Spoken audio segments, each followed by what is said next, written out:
नमस्कार. अशा लाईफस्टाईलमध्ये तुमचं खूप खूप मनापासून सगळ्यांचं स्वागत आहे. आज आपण बनवणार आहोत मशरूमची भाजी एकदम सोप्या पद्धतीने. पण त्या अगोदर मशरूम कशा पद्धतीने साफ करायचं, तर एकदम सोपी पद्धत आहे. झटपट ही ट्रिक वापरून आपण मशरूम साफ करू शकतो. तर सगळ्यांना वाटतं मशरूम साफ करण्यासाठी जास्त वेळ लागतो किंवा खूप अवघड काम आहे. तर एकदम सोप्या पद्धतीने आपण हे मशरूम साफ करणार आहोत.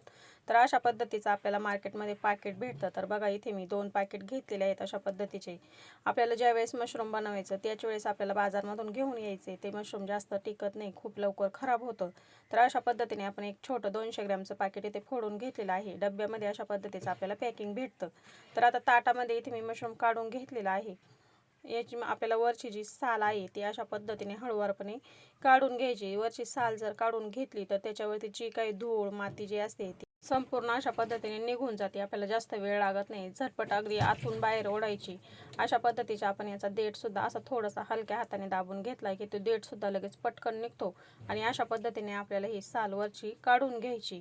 किंवा मग तुम्हाला जर अशा पद्धतीची साल काढायची नसली तर दुसरी पद्धत आहे ती म्हणजे याच्यावरती तुम्ही गव्हाचं पीठ टाकून घ्यायचं आणि हाताने व्यवस्थित असं रगडून याला वरच्या बाजूला चोळून घ्यायचं. याच्यावरती धूळ माती जी आहे ती निघून जाते आणि पुन्हा स्वच्छ पाण्याने धुवून घ्यायचे. अशा 2 पद्धती आहे मशरूम साफ करण्याच्या. पण ही पद्धत खूपच सोपी आहे, जास्त वेळ लागत नाही.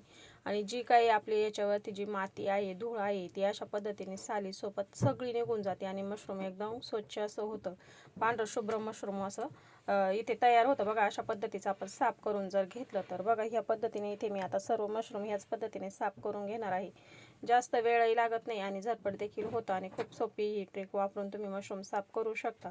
याच्यापासून आपण चमचमीत अशी भाजी बनवणार आहोत. भाजीसुद्धा आपण हॉटेल रेस्टॉरंट स्टाईल सारखीच भाजी आपण घरच्या घरी बनवणार आहोत, जी खायला खूपच छान लागते. तर साफ करून झालं की आपल्याला अशा पद्धतीने हे मशरूम कट करून घ्यायचे. जर खूप मोठं असलं तर तुम्ही 4 भागामध्ये कट करू शकता. छोटं असलं तर 2च भाग करून घेतले तरी देखील हरकत नाही. आता आपण जे याचे देठ काढून घेतलेले आहेत ते थोडेसे पुढचा आणि मागचा भाग मी कट करून घेतला आहे आणि ते सुद्धा आपण इथे अशा प्रकारे 2 भागामध्ये कट करून घेतलेले आहेत. अशा पद्धतीने मशरूम साफ करून घ्यायचे. अगदी झटपट साफ होतं आणि कट करून घ्यायचे आणि याच्यापासून मस्त अशी चमचमीत आपल्याला भाजी बनवून घ्यायची. आता एक बाउलमध्ये काढून घेतले.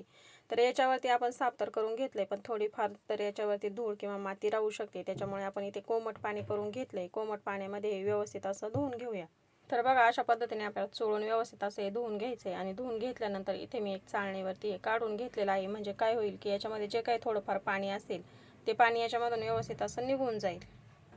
याच्यावरती आपण टाकून घेऊया मसाले. तर इथे मी 1.5 चमचा लाल तिखट टाकून घेतले आणि 2 चिमूट याच्यावरती मी हळद पावडर टाकून घेतली. आता याच्यावरती आपण 2.5 ते 3 चमचे दही घालून घेणार आहोत. दही घातलं की व्यवस्थित असं हे एकत्र करून घेऊया.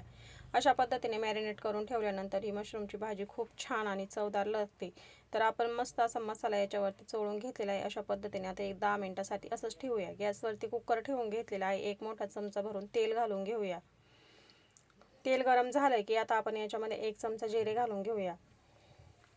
जिरे मस्त असे इथे फुलले की इथे मी 10 ते 12 लसणाच्या पाकळ्या घेतलेल्या आहेत. न ठेचता अशाच याच्यामध्ये घालून घेतलेल्या आहेत. आता मी थोडेसे कच्चे मसाले घेतलेले आहेत. तर 2 तेजपत्त्याची पानं घेतली, मसाले विलायची घेतली, 4-5 मिरे घेतलेले आहेत, छोटा दालचिनीचा तुकडा घेतलेला आहे. आता हे सगळं एक आपण तेलामध्ये घालून घेतलं की याच्यामध्ये आपण 2 मोठे कांदे उभ्या साईजमध्ये कट करून घेतलेले आहेत ते घालून घेतलेत. एकत्र करून घेऊया. आता हा कांदा आपल्याला जास्त लालसर करायचा नाही. हलकासा मऊ झाला की आपण लगेच याच्यामध्ये पुढचे जिन्नस घालून घेऊया. आपल्याला अजिबात हा लालसर करायचा नाही. तर बघू शकता कांद्याचा कलर इथे हलकासा बदललेला आहे. हलकासा कांदा इथे मऊ झालेला आहे. आता आपण याच्यामध्ये 1 चमचा मी अद्रक किसून घेतलं ते घालून घेतलेलं आहे. मिक्स करून घेऊया. आपल्याला या भाजीमध्ये कुठलीही आपल्याला असे जास्त वेळ ग्रेव्ही मिक्स करत बसायचं नाही किंवा सगळ्या भाज्या आपल्याला एकदम बारीक अशा कट करायच्या नाहीत. तर बघा इथे मी 2 टोमॅटोच्या फोडी करून घेतलेल्या आहेत. त्यासुद्धा याच्यामध्ये घालून घेतलेल्या आहेत. एकत्र करून घेतलं की आता याच्यामध्ये आपण चवीनुसार मीठ घालून घेऊया. म्हणजे टोमॅटो आणि कांदा पटकन मऊ व्हायला मदत होते. चवीनुसार मीठ घालून घेतलं की रोजच्या भाजीचा मी इथे 1.5 चमचा मसाला घालून घेतलेला आहे. 1 चमचा याच्यामध्ये मी धना पावडर घालून घेतली. पाव चमचा मी याच्यामध्ये हळद पावडर घालून घेतलेली आहे. आता हे सर्व जिन्नस आपण व्यवस्थित असे एकत्र करून घेऊया. तर बघा एकत्र करून झालं की आपण टोमॅटो मस्त असं मऊसूत होईपर्यंत इथे परतवून घेतले. आता जास्तच आपल्याला हे शिजवून घ्यायचं नाही. अशा पद्धतीने झालं की आता आपण याच्यामध्ये पाणी घालून घेणार आहोत. तर इथे मी 1 ग्लास पाणी घेतले. पाणी घालून घ्यायचं 1 ग्लास. पाणी खूप प्रमाणामध्ये घालायचं नाही, थोडंसंच घालून घ्यायचे. एकत्र करून घेऊया पाणी घालून घेतल्यानंतर आणि आता आपण कुकरचं झाकण बंद करूया. कुकरचं झाकण बंद करून आपल्याला याच्या 2 शिट्ट्या करून घ्यायच्या म्हणजे मस्त अशी ग्रेव्ही तयार होते. तर अशा पद्धतीने आता मी इथे 2 शिट्ट्या याच्या करून घेणार आहे. 2 शिट्ट्या झाल्या, कुकर थंड झाला की आपण आता याचं झाकण उघडलेलं आहे आणि तुम्ही बघू शकता इथे मस्त अशी ग्रेव्ही आपली तयार होते. हे कांदा आणि टोमॅटो खूपच छान पद्धतीने इथे शिजून तयार होतात. तर अशा पद्धतीने आपल्याला चमच्याने हे मिक्स करून घ्यायचे म्हणजे एकसारखी सर्व ग्रेव्ही तयार होते. आता आपण याच्यामध्ये सकट लसूण टाकून घेतला होता. तर बघा तुम्ही या पद्धतीने आता लसूण आपण चेक करूया आणि मस्त लसूण तुम्ही बघू शकता दाबला की लगेच मॅश झालेला आहे. अशा पद्धतीने आपला मसाला छानपैकी शिजलाय. आता अशा पद्धतीचा गोल चमचा घ्यायचा आहे भाजीचा आणि याच्या पालथ पकडायचा आणि त्याने व्यवस्थित अशा या भाज्या आपल्याला मॅश करून घ्यायच्या म्हणजे मस्त ग्रेव्ही तयार होते. आता 1-2 मिनिटासाठी आपण हे असं शिजवून घेऊया. गॅस इथे मी फुल ठेवला होता 2-3 मिनिटासाठी आणि तुम्ही बघू शकता ग्रेव्हीला मस्त असं तेल सुटलेलं आहे. आता आपण मॅरिनेट करून घेतलेले मशरूम याच्यामध्ये घालून घेऊया.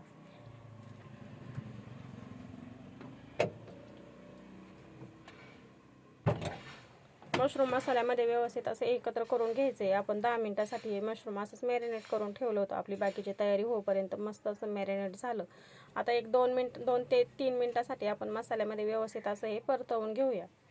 मशरूम शिजण्यासाठी जास्त वेळ लागत नाही, अगदी झटपट हे मशरूम शिजलं जातं. आता इथे मी 1 चमचा कसुरी मेथी घेतलेली आहे, ती कुस्करून टाकून घेऊया. याच्यामध्ये खूप छान अशी टेस्ट लागेल.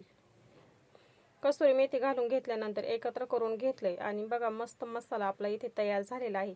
आता आपल्याला याच्यामध्ये पाणी घालून घ्यायचं आहे. तर तुम्हाला किती भाजी पातळ बनवायची किंवा किती मसाल्यात बनवायची, किती ग्रेव्हीत बनवायची त्यानुसार तुम्ही पाणी घालू शकता.